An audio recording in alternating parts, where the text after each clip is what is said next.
안녕하십니까, 문돌란TV입니다. 대통령 문재인이 퇴임 후 조사받을 일이 한 가지 더 생겼습니다.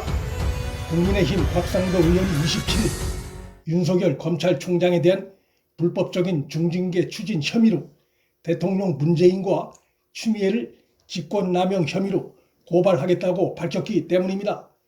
곽 의원의 고발이 이루어지면 현직 대통령에 대해 재임 중 수사가 제대로 이루어지기 어렵다는 점에서 대통령 문재인은 퇴임 후에 이 건 관련해 수사를 받게 될 것으로 보입니다. 지난 24일 행정법원은 윤 총장이 낸 집행정지 신청 인용 판결을 하면서 이 건 관련한 본안 소송에서도 윤 총장이 승소할 가능성이 있다는 점을 언급한 바 있어 그 경우 문재인 추미애의 윤 총장 겨냥한 불법적인 인사 개입, 즉 직권남용 혐의는 더욱 분명해지는 것이어서 수사를 피하기 어려울 전망입니다. 곽 의원이 추미애뿐만 아니라 문재인까지 포함한 직권남용 소송을 제기하려는 것은 과거 박 전 대통령이 노태강 당시 문체부 국장을 쫓아내 대법원에서 유죄 판결을 받은 것과 문재인 추미애의 윤 총장에 대한 위법 부당한 중징계 추진건이 상황이 매우 흡사하다고 보고 있기 때문입니다. 우선 본인 의사에 반하는 거취 압박이란 점에서 흡사합니다. 정년이 정해져 있는 공무원을 특별한 잘못이 드러나지 않았음에도 내몰려 한 것은 임기가 정해져 있는 검찰총장이 본인이 임기를 지키겠다는 의사가 분명함에도 특별한 하자가 확인되지도 않은 상황에서 사실상 윤 총장을 쫓아내려 시도한 점과 매우 닮았습니다. 조국 부부 수사 등 정권 비리 수사 이후 수사 지휘권을 수차례 박탈하고 인사를 통해 식물총장을 만들었음에도 윤 총장이 물러나지 않자 결국 윤 총장에 대해 비밀 감찰을 벌여 절차도 사유도 위법 부당한 감찰 결과로 직무정지를 행했으며 이것이 법원에서 집행정지 결정이 나왔음에도 또다시 징계위원회를 강행해 정직 2개월을 추진했던 행태는 노태강 전 국장이 당한 경우와 매우 닮았습니다. 중징계 추진 과정에서 동료 후배에 대한 불이익이 있었다는 점에서도 두 건은 닮았습니다. 한동훈 검사장이 부당하게 감찰 대상이 돼 좌천됐고 정권 비리를 수사하던 수사팀이 해체되고 좌천됐습니다.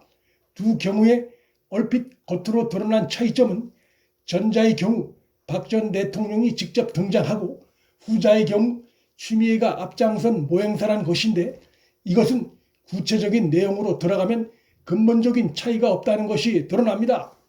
추미애가 조국 뒤를 이어 법무장관에 취임한 이후 인사권을 남발하며 윤 총장의 손발을 묶는 인사를 해왔는데 이것은 대통령 문재인의 재가가 있었기 때문에 가능했던 것입니다.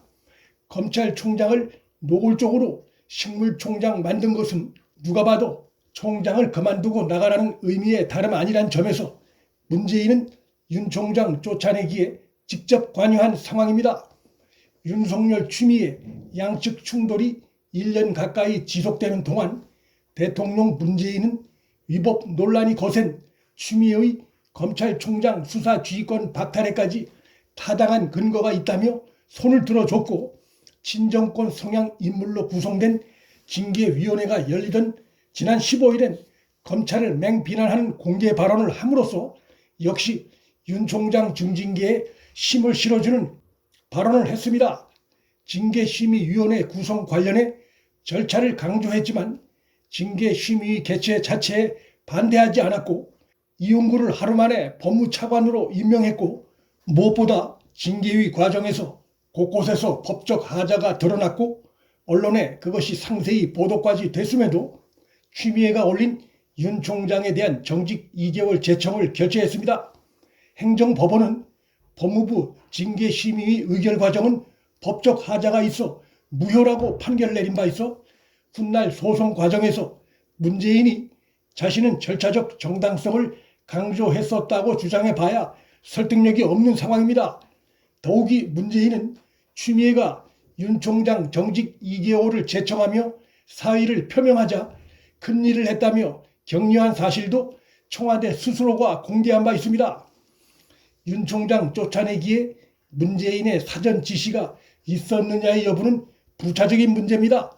둘은 이미 윤 총장에 대한 비밀 감찰과 중징계 추진 과정에서 충분한 동업자의 모습을 보여왔기 때문입니다.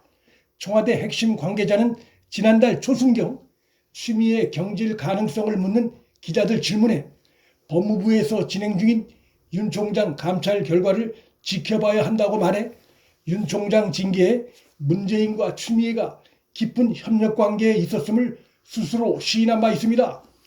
행정법원의 집행정지 인용 판결이 나오자 문재인이 그간의 태도를 180도 바꿔 사과 표명한 자체도 윤 총장 중징계 추진건에 문재인 본인이 개입돼 있었다는 것을 뚜렷이 보여주는 방증입니다. 대통령 문재인이 사과를 하면서 인사권자로서 사과한다라거나 누가 국민에게 불편과 혼란을 초래했다는 것인지 주어를 생략한 채 사과한 것 등은 법원 판결의 후폭풍이 훗날 자신에게 법적으로 미치는 것을 차단하기 위해 사과가 자신의 잘못을 시인하는 것으로 비치지 않게 하기 위한 스탠스로 볼 수 있습니다. 그러나 그것은 앞서 든 여러 이유들로 인해 법적 효과가 없을 가능성이 매우 높습니다. 문재인은 퇴임 후 최소한도 3가지 사건, 즉 울산 선거 공작 사건, 월성 원전 사건, 윤 총장 쫓아내기 사건에선 직권남용 혐의를 벗어나기 어려운 상황입니다. 울산 선거 공작 사건은 그의 30년 절친이 관련된 사건이고 월성 원전 사건은 문재인의 직접 지시 발언이 감사원 감사로 드러난 상태고 윤 총장 쫓아내기 역시도 그간 문재인과 추미애가 함께 보인 일련의 행위와 언행을 통해 뚜렷이 드러납니다. 아이러니한 것은 위 세 사건에서 문재인 정권이 이전 정권의 소위 적폐를 수사한다면서 휘둘렀던 직권남용의 혐의가 공통적으로 드러난다는 것입니다. 전 정권을 겨눴던 직권남용이 부메랑이 돼 문재인을 향할 것이 전망됩니다. 대통령 임기를 사실상 1년 남겨놓은 퇴임을 앞둔 문재인으로서 퇴임 후에 본격 직면할 수사 문제로 크게 불안할 수밖에 없는 상황입니다. 문틀란TV 여기서 마칩니다. 구독과 좋아요, 방송 공유는 방송 제작에 큰 힘이 됩니다. 시청해 주셔서 감사합니다.